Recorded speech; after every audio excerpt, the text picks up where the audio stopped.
बिस्मिल्लाहिर्रहमानिर्रहीम।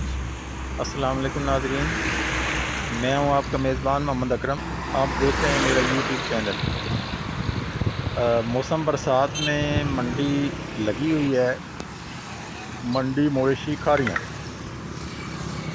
तो आइए आपको मंडी का विज़िट कराते हैं कि बरसात में मंडी में क्या हालत होती है।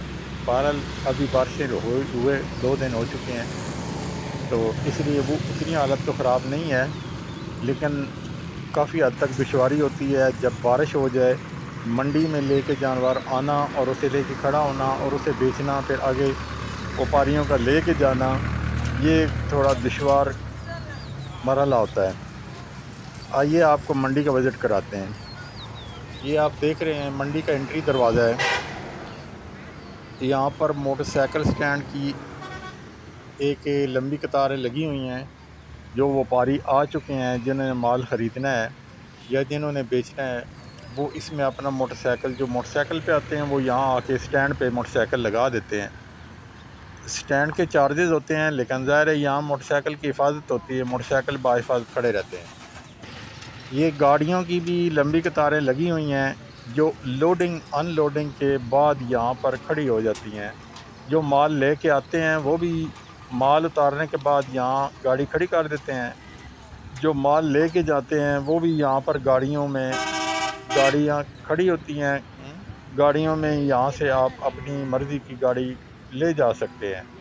उसके साथ सौदा तय हो जाता है, फ़लाँ जगह पे जाना है, क्या रेंट है, क्या हिसाब किताब है, फिर वहाँ का रेंट बता के गाड़ी वहाँ चली जाती है। बहुत बेहतरीन ये गाड़ियाँ होती हैं। माल मवेशी के लिए इसमें एक जगह होती है, बाकायदा उन्होंने एक सिस्टम रखा होता है, इसलिए इस गाड़ी में मवेशी लेके जाना और लेके आना ये आसान होता है थोड़ा। इजीली इसमें चले जाते हैं जानवर। आज ज़्यादा तादाद जो है वो कट्टे बच्चे और भैंसें मौजूद हैं।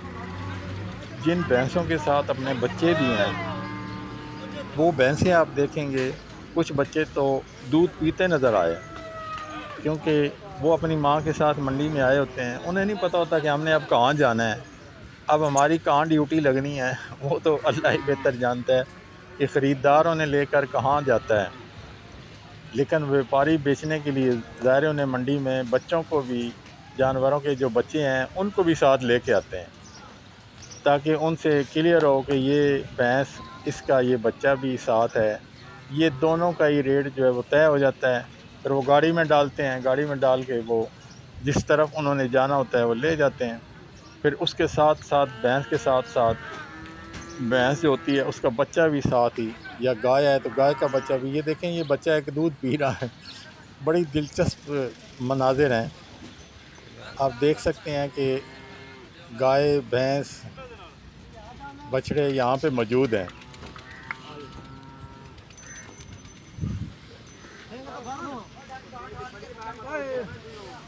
गाय है तो गाय के साथ भी छोटा बछड़ा जो है, ये एक गाय बैठ गई है और ज़िद कर रही है। इसे उठाने की हर जतन कर रहे हैं, लेकिन ये उठ नहीं रही। अब ये भी ख़तरा होता है, उठेगी तो पता नहीं किसी को मारेगी। तो इसलिए ये गाय अभी बैठी हुई है, इसको उठाने के जतन किए जा रहे हैं। ये कब उठेगी ये इसकी अपनी मर्ज़ी है, अपनी मर्ज़ी से उठेगी। ये सारे जतन अभी तक तो नाकाम जा रहे हैं।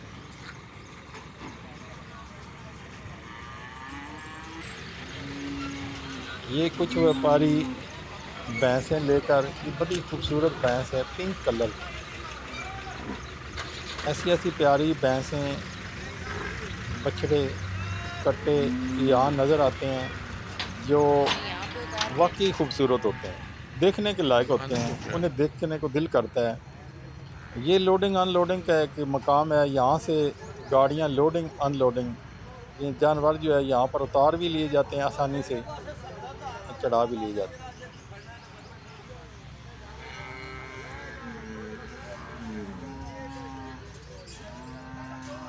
पीछे खड़ी वो डेयरी में। ये गाड़ियाँ एक मखसूस तरीके से ही होती हैं, क्योंकि इनका ज़्यादा काम जो होता है वो जानवर लेके जाना और लेके आना ही होता है। इसलिए इनको इतना खूबसूरत सजाया नहीं जाता। ज़ाहिर है इनको जिधर भी जाना है उन्होंने जानवर ही लादने होते हैं। हाँ, कभी कभार कोई और चीज़ें जैसे चारा है या अनाज है या इस तरह की कोई चीज़ लाद सकते हैं, वरना आम लोडिंग के लिए ये नहीं होती। ये मखसूस जानवरों के लिए ही होती हैं।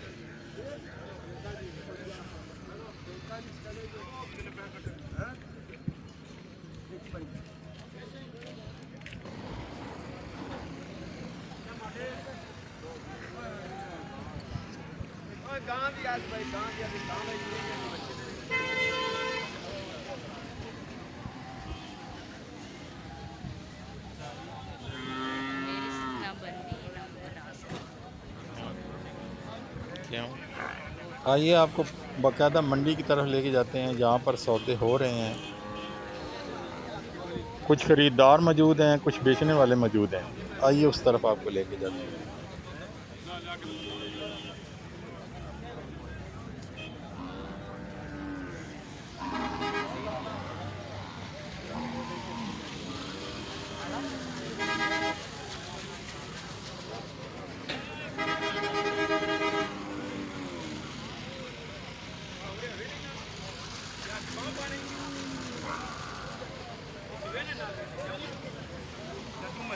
तेरा पुत्र नया चाह जे मैं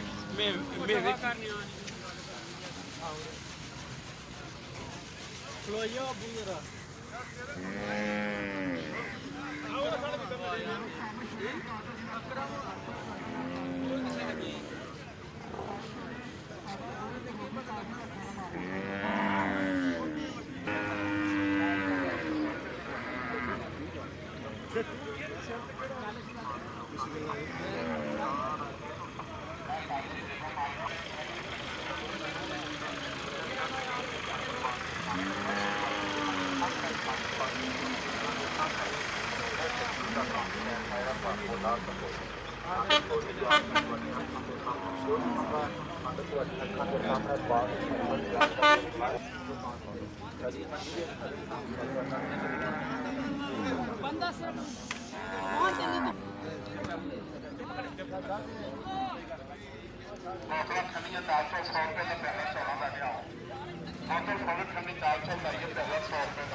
उससे में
ਇਹ ਕਿਹੜਾ ਚੈਨਲ ਹੈ उसने भी देखी होगी।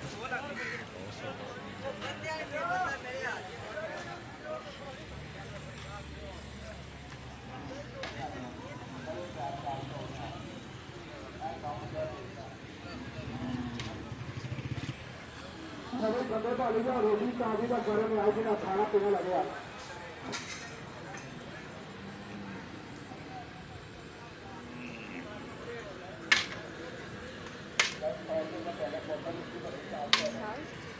कितनी प्यार से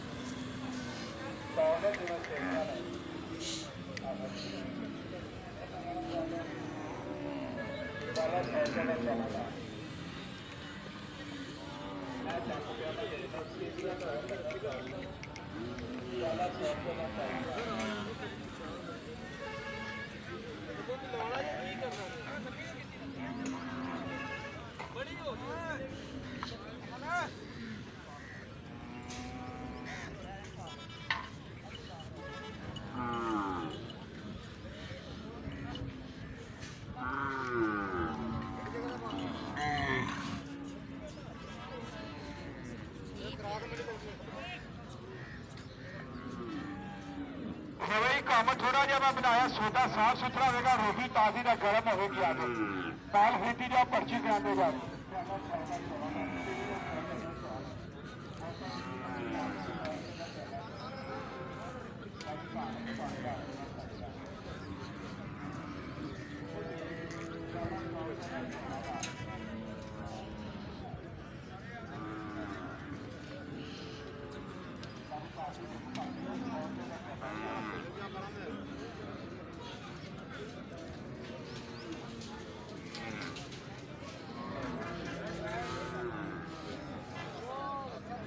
ये भी बिकने के लिए है जरा नीचे बैठे खुली के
Allah ਚੱਲ